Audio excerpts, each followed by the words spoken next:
Welcome back to Eye on Foxborough. I'm Karen Guregian, and I'm thrilled to have ESPN commentator and two-time Super Bowl champion Damien Woody with me once again. Hi, Damien. Hello, Karen. How are you doing? I am doing well. We're 3 weeks into the season. You were a former Patriot, you're a former Jet. What was your impression of watching the Thursday night game with your two former teams? Yeah, it's always usually a little conflicted when both of those teams play, but just putting my analyst hat on, I was really impressed with obviously the Jets and in all facets of the game. They really dominated that game.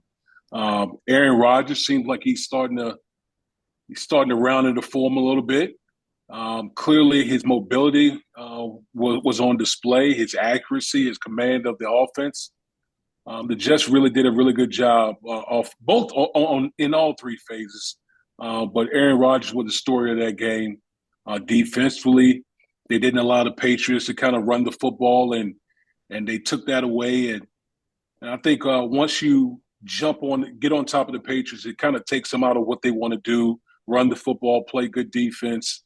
So things kind of got out of whack for the Patriots in that first half, and that was pretty much the ball game. Damien, they kicked their butt, right? Yeah, yeah, it was a butt kicking to say the least. Obviously, I think the Patriots and the Jets are in two different situations. One is as you could clearly see a little bit of a rebuild. Hmm. Obviously, they were missing a couple starting offensive linemen, and they really had a hard time protecting Jacoby Brissett and getting that run game going. So it was definitely a struggle for the Patriots in that game. You know, I I think coming into week four, I think they're both important games actually for both teams. One for the Patriots to kind of prove, that that was the exception and not the rule because they played pretty well their first two games. And for the Jets, I think they want to say, okay, this is us. They didn't have the best first couple of games. Aaron exploded in week three, and then they probably want to say, this is what we're going to be, kind of thing. But Mm-hmm. let's talk about the Patriots first. How important, like, where do you see them closer to what they were, week one against the Bengals, or are they closer to week three getting crushed by the Jets? Well, considering the Bengals are 0-3 now, and Yeah, I obviously know. losing at home to a rookie quarterback in Jaden Daniels, who, by the way, is playing terrific football, it's hard to have a gauge on where the Patriots are. They might be closer to that Thursday night football game where they got absolutely smacked against the Jets. They're going to have a tough one this week. I think they go out west San to play the Francisco. to play the 49ers, who are a banged up club, and they're struggling right now in their own right. So this will be, I think, an opportunity for the Patriots to kind of reset things after that Thursday night game. But it's going to be important. Their formula is going to be the same. They need to run the football. They need to not let the game get away from them. Obviously, they're going to have a challenge with Brock Purdy, who's obviously dealing with a back injury. But if the Patriots can run the football, they're going to have a shot. And that 49ers defense is not the same defense that we've been accustomed to seeing, over the years. They're not playing up to their standards. They're like bottom third in Mhm. a lot of metrics. So they'll have an opportunity to get after that defense a little bit, and that Patriots defense. I think they are better than the showing that they had on Thursday night. Agree. Yeah. And so we're going to see what happens with that. How important for like a rookie head coach in Jerod Mayo is how the team responds in this next game. And again, they don't necessarily have, in my mind, they don't necessarily have to beat the 49ers, but they can't get their butts whipped. Like, you know what I'm saying? They have Yes. they have to put forth an effort that makes you think that they are closer to what they were week one. Do you agree with that? Just for the sake of Gerard and what he's trying to build and the message he's sending, that buy-in. Do you agree with that? Yeah, listen, I'm pretty sure a guy like Jerod Mayo will say there's no such thing as moral victories. Even if you go out there and you go out there and lose, but somehow you look more competitive. But I think in the current situation of the Patriots, you go out there on the road against 49 teams that's still a very competitive team. Remember, they were up double digits against the Rams, last week. I just think that they need to establish what type of program that they want to be. They want to be a physical, tough, smart, hard nosed program. And if you play to those characteristics, you can take that anywhere, home, on the road. And so they have an opportunity with this mini bye. They got to get rested up a little bit, which you can't say the same thing for the 49ers right now. So they have an opportunity to kind of reset and show everyone, show all the New England fans that, hey, this is who we are. This is what we're going to be this year. And they got a great, great opportunity against this 49ers ball club. Mhm. Let's talk about the offensive line for a second. Mm-hmm. They've gone through left tackles, two of them, and they had a rookie starting there, and he looked totally overwhelmed against Mm-hmm. the Jets. They might be getting some people back for the Niners game. But that being said, is there a way for an offensive coordinator to kind of plot things up to kind of protect against the shaky line, and whether it's more screen passes, quick passes, is there a way to try to, I guess, minimize uh, the potential damage of having weak links on the offensive line? Yeah, there are certain things that you can do. I think, obviously running the football with Ramondre, that's first and foremost. But I think changing the launch point of the quarterback, you don't want the quarterback to be standing there, in the same spot in the pocket. Mm. That's where teams can tee off on you. I think, bootlegs, screens, those type of things where you can kind of keep the defense guessing can help your offensive line out. But I think it's all predicated on keeping the game competitive, keeping it close, because once the game gets away from you, then teams know you're basically one dimensional and they can start teeing off for you. Yeah. The Patriots, if they can get out to the other thing is like getting out to a lead, playing from behind, and if they're one dimensional, yeah, teams will tee off, as we saw Mm-hmm. in the Jets game. Where do you sit on Drake May? And this is like the $1 million question. Everyone's been asked week after week after week. He got into the game, mop up duty. He got popped a few times, but Mm-hmm. made a few plays.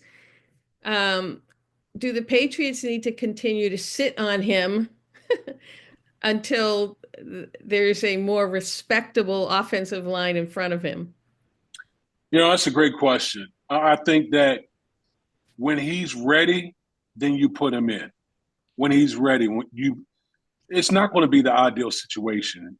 There's a reason why he was picked number 3 overall, because that was the status of the team around him. So I always say it's hard for me to say when to put him in because I'm not at practice. Hmm. But Jerod Mayo and all those guys see every rep in practice. And when they feel like he's ready to kind of take the reins, then you insert him in. Because there's no perfect time for you to insert him into the starting lineup. But clearly, when you see the reps in practice, how he's managing things in the meetings and all the little things that goes into it, when he sees that he's ready, then throw him in there. Because I'm a believer in that you only get better by playing football. You only get better by taking the reps. And so it's not going to be the optimal situation, especially with the offensive line. But if the young man is ready, put him in. Quarterbacks are going to get hit. It's the nature of the game. That's It's just what it football. is. I think me personally, I think it's more like for him, his readiness will revolve a lot around recognition as to what he's seeing. either being able to change plays or like knowing where the pressure is coming from, like understanding what he's seeing in front of him. And you can tell Jacoby is a veteran just by how he's handled a Mhm. bad situation with the offensive line. But do you agree, you know, in terms of his development, him being able to understand what's happening on the field in front of him and kind of knowing how to handle all these different things? Yeah, I think it's part of that. I think it's his fundamentals, making sure his fundamentals are good. Um, and I listen, he's a great athlete. I think that's what the thing that kind of differentiates him and Jacoby Brissett is he can move. Like he can create things with his legs. But you want to make sure that he has a good foundation up underneath him. Again, like you mentioned, being able to recognize, you know, when what defenses are trying to do to him. Being able to make the appropriate checks, all those type of things that go into it. And again, if he's doing these things in practice and has an understanding of those aspects of the game, then I think it's time for him to, you know, to be inserted into the lineup and then, you know, don't turn back. Mm, I agree. Let's talk a little more about Aaron. What we saw Thursday night was vintage Mm-hmm. Rodgers. I Mm-hmm. mean, he looked about as good as you could look playing the position in all facets. His mobility, moving, getting out of, you know, getting out of trouble, quick release, hitting his receivers perfectly. Do you think after having the year off, he's motivated to prove something this year? Well, I think listen. I think every athlete is prideful. Every athlete has an ego to him, and he's heard all the chatter that hey, he's a 40-year-old quarterback coming off an Achilles. You know, he's compromised. He can't do this. He can't do that. And I'm sure that you know Aaron takes all that stuff in and is really motivated to show everyone that hey, I can still play this game at a very high level. Yes, I may not be the athlete that I was 10 years ago, but that doesn't mean that, you know, from a cerebral standpoint that I can't play at this level at a very high level. And I think Aaron has talked about that, how, you know, playing the game from the pocket is always going to allow you to play and have sustained success in this league. And the scary thing about Aaron and this offense right now, he hasn't even gotten on track with their best wide receiver in Gary Wilson. Yeah. They've been off. And so if you're a Jets fan or you're a fan of Aaron Rodgers, I think the thing that's really encouraging is when him and Garrett Wilson get going, this offense is going to go to another level. I'm curious who your preseason pick to win the AFC East was. And there Buffalo. obviously, Buffalo. who did you have number two? I had the Jets. I had the Mm, Jets. I had Buffalo number one because my whole thing was Buffalo has dominated this division for the past few years. I think at least the last 4 years. And so my whole mantra is I'm going to respect the champs until someone shows otherwise. And for me, Buffalo, again, going look at the first 3 games, they've looked like a juggernaut. They look more efficient. Josh Allen looks like an MVP. The defense is playing lights out. They look like the team to beat once again in the AFC East. they subtract Stephon Diggs and they're averaging 35 points a game the first three games. I mean, wow. I mean, and it wasn't just Diggs. I mean, they lost Gabe Davis and people were wondering. Well, I guess you don't Well, have to wonder much but you anymore. but you know what, Karen? Here's a couple things that I would say about Buffalo. I think the reason that obviously we talk about the greatness of Josh Allen. I think the thing that people don't talk about enough, Buffalo may have the best offensive line in football. They have been outstanding. Um, James Cook has been outstanding. Their running back, both running the ball and catching. And Josh Allen has just been like a great point guard out there. He's Mm. been distributing the ball to all types of receivers in that Buffalo Bills offense. And when you're able to do that, you're able to be efficient. And I think that's what Buffalo really is. They're a very efficient offense. 3 games in, Damien. What's more surprising to you? Minnesota being 3-0, Cincinnati being 0-3, Jacksonville being 0-3, Pittsburgh being 3-0. I would say I think the clear one it has to be the Minnesota Vikings. I am so happy for Sam Darnold. I've always said that he's always been uber talented, but he wasn't in the right situation. With the Being Jets with start. the Jets, he just you could see the talent, but the infrastructure wasn't right with the Jets. And I use that word all the time as it relates to quarterback. Infrastructure, infrastructure. What do I mean by that? Coaching, personnel, culture. And Sam Darnold has finally found the right situation for him. He's getting great coaching from Kevin O'Connell. He has great personnel around him, offensive line, obviously weapons, and then just the right culture. And the dude is playing lights out football. Hmm.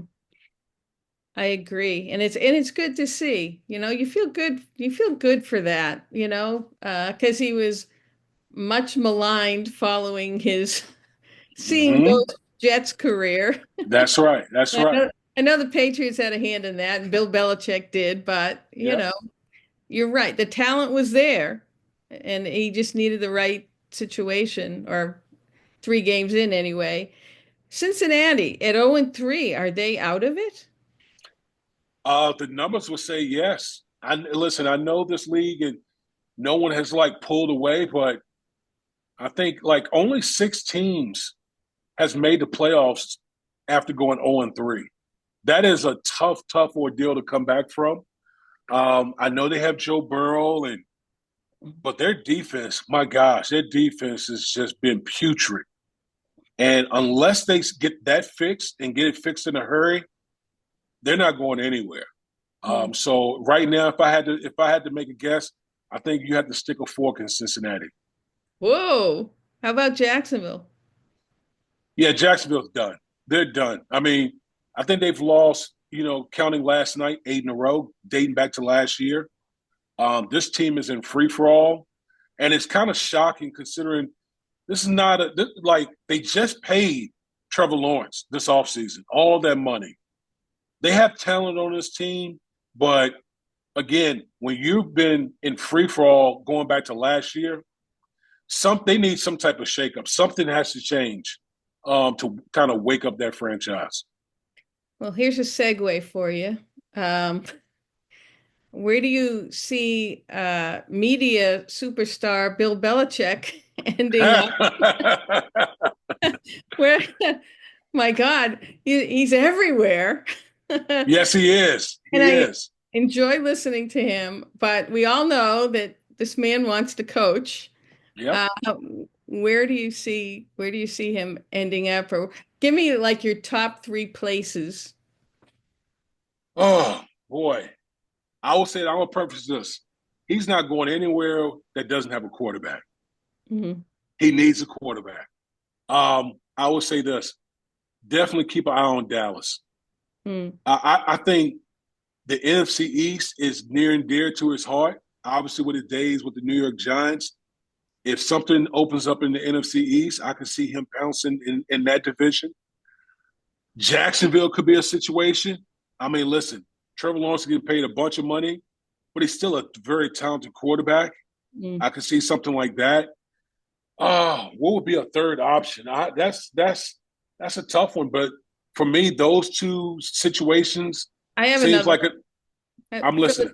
Philadelphia, still in the NFC East. I could definitely see that. Like Philadelphia just seems like a situation where Nick Sirianni. I just don't know about him. I Mm. just don't know about Nick Sirianni, and they got a really good road win against the Saints, but I don't think the Philadelphia Eagles are out of the woods yet. Saquon Barkley's obviously been playing lights out, but Mm. you're right, Karen. I think that situation bears watching. Hmm.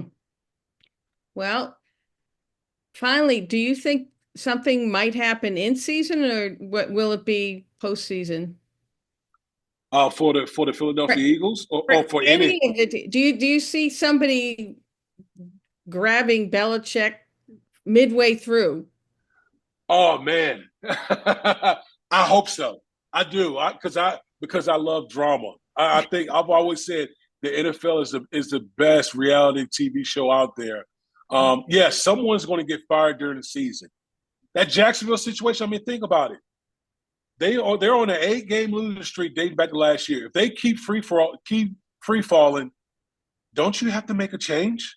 Like you got to do something. Um, like that situation, I don't think Philly would make a change in season. I don't like unless they go into a free for all similar to last season. Maybe, but I would say out of all the situations we talked about, Jacksonville would be the one that like bears watching. Well, Damien, you love drama, and this would probably come under soap opera type drama if Bill reunites with Mac Jones. Right? That's I that one for forgot. you. I forgot Mac is down in Jacksonville as a backup. Oh my gosh, could you imagine that? Could you imagine that? Like that would be crazy. But in the NFL, anything can happen. On that note, I'll leave you, Damien. Thanks so much for spending the time. No, anytime, Karen. It's always a pleasure.